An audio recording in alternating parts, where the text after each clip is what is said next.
2014 से लेकर आज तक जो भारतीय सुरक्षा, आंतरिक और बाहरी सुरक्षा के लिए जो कुछ खतरा हुआ है वो हमारे सामने है। चिंता भी नहीं है, मुझे डर लगता है उसका, क्या क्या नहीं कहा मेरे बारे में, लेकिन बात सही निकली। जो प्रश्न उठाए गए वो आप कि आज क्या हो रहा है, कैसे एक दूसरे के बीच में लड़ाई कराकर हम उसका समर्थन लें, ये उनका राजनीतिक मूल आधार है। इस बात को, इस देश को समझना पड़े। देश में ये माहौल बनाया हुआ है कि अगर आप नहीं संभले तो हमारे मेजॉरिटी को खतरा है और ये लोग कुछ दिनों बाद मेजॉरिटी हो जाएंगे और हम माइनॉरिटी हो जाएंगे। ये पूरे देश में विस्परिंग कैंपेन है और मैं आपको कह सकता हूं कि बड़े बड़े पढ़े लिखे लोगों ने मुझको ये चिंता व्यक्त की।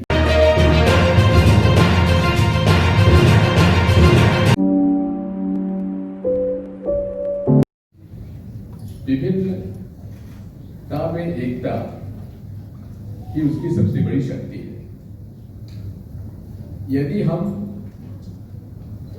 अपनी राजनीतिक महत्वाकांक्षा के लिए समाज को धर्म में, जाति में या अन्य किसी बात पर बांधते, हो सकता है कि उससे हमको राजनीतिक लाभ हो, लेकिन मूल रूप से हमारे भारतीय संविधान के संघीय ढांचे को सबसे बड़ा खतरा होता है। आज हमारी चिंताएं और जवाबदारी पर चर्चा है। चिंता होना स्वाभाविक है, क्योंकि जिस पार्टी का शासन देश में है उसका मूल जो विचार है वो 1925 से लेकर आज तक उसमें कहीं परिवर्तन का कहीं लक्षण नजर नहीं आता। जो शुरू से इस बात को कह रहे हैं कि एक समूह यहां ऐसा है जिसको यहां रहने का अधिकार नहीं, जिसको कि भारतीय संविधान से पर ही भरोसा नहीं, और जिसने अपने पूरे लगभग आज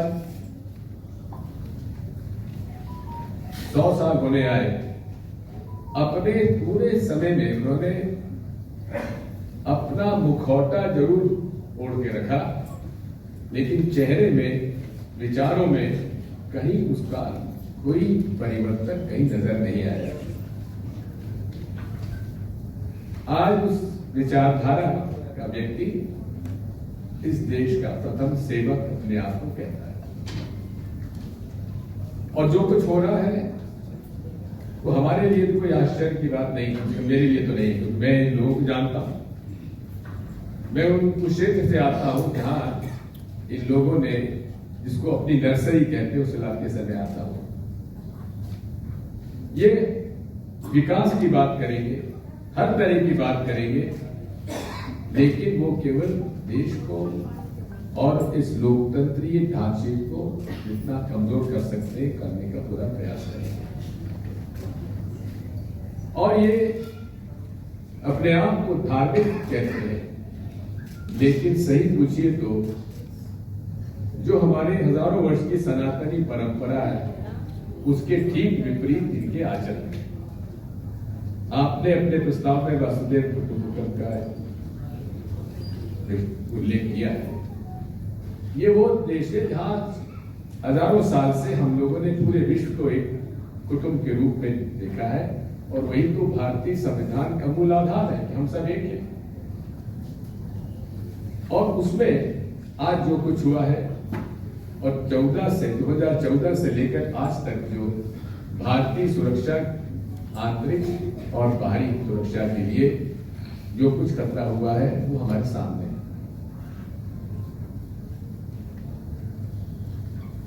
मैं आभारी हूं मलिक साहब का, जो उन्होंने पुलवामा के बारे में बात कही, और यही बात मैंने शुरू में कही थी। तो मुझे पूरे देश की इनकी ट्रोल आर्मी ने जो कुछ कहना था उसके तो मैं आदी हो चुका हूं, मुझे चिंता भी नहीं, मुझे डर लगता है उसका, क्या क्या नहीं कहा मेरे बारे में, लेकिन बात सही निकली।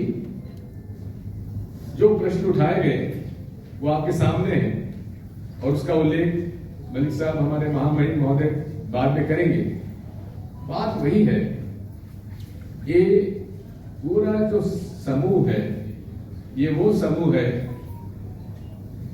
जो भारत के लिए सबसे बड़ा चिंता का विषय है। सबसे बड़ा चिंता का विषय हमारे भारतीय संविधान और भारत के विविधता की एकता में अगर कोई है तो वो विचारधारा है जो इस भारतीय संविधान को तोड़ मरोड़ कर अपने राजनीतिक महत्वाकांक्षा को आगे रखते हुए हमारे समाज को तोड़ने में कहीं कोई कोताही नहीं बरतेंगे और कहीं किसी को लाज शर्म भी नहीं करेंगे। आप समझ सकते हैं कि आज क्या हो रहा है, कैसे एक दूसरे के बीच में लड़ाई कराकर हम उसका समर्थन लें, ये उनका राजनीतिक मूल आधार है। इस बात को, इस देश को समझना पड़ेगा। मणिपुर के बारे में बहुत कुछ हमने देखा है 3 महीने से प्रधानमंत्री चुप, और प्रधानमंत्री जी जिस विचारधारा से आते हैं वो आज से नहीं, बहुत समय से कैसे हमारे नॉर्थ ईस्ट को कैसे उद्वेलित करके वहां पर जो आदिवासी समूह है उसके कैसे उसको कमजोर किया जाए, इस पर हमें विचार करना पड़ेगा। उनका पूरा देश में एक मुहिम चली हुई होगी कि जो आदिवासी ईसाई हो गया उसका आदिवासी का जो रिजर्वेशन है, आरक्षण है, वो समाप्त कर दिया जाना चाहिए। ये पूरे देश में माहौल चलाया हुआ है और ये वो लोग हैं जो कभी पब्लिक मीटिंग नहीं करेंगे, कभी एजिटेशन नहीं करेंगे।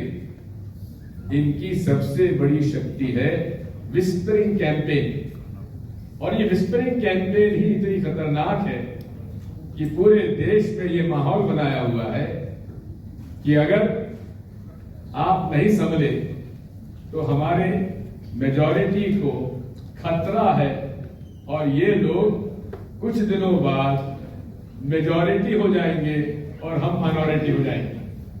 ये पूरे देश में विस्परिंग कैंपेन है और मैं आपको कह सकता हूं कि बड़े बड़े पढ़े लिखे लोगों ने मुझको ये चिंता व्यक्त की। यदि सेंसस फिगर्स देखें, आप जनगणना देखें, तो लगातार जो डिक्लाइनिंग ट्रेंड है वो हिंदुओं से ज्यादा मुसलमानों के पॉपुलेशन का है। और इस बात को हम कह सकते हैं, और डेमोग्राफिक किसी भी डेमोग्राफर से आप बात कर लीजिए, वो इस बात की तस्दीक करेगा कि 2021 का भी जो सेंसस फिगर्स वो लोग न जाने क्यों उसको पब्लिश नहीं कर रहे हैं। किसी भी हालत में हमारे हर समूह का, समाज का, धर्म के लोगों का कि जो जनसंख्या है वो स्टेबलाइज हो जाएगी 2.1 पर आकर। मैं आपसे इतना कहना चाहता हूं कि यही नहीं रुके हैं अभी। इन्होंने अपनी राजनीतिक महत्वाकांक्षा को लेकर महामहिम महोदय पुंछ में भी चालू कर दिया है। वहां पर भी आरक्षण का मुद्दा उन्होंने उठा दिया है कि गुर्जर वहां पर मुस्लिम को आदिवासी का आरक्षण मिला हुआ है।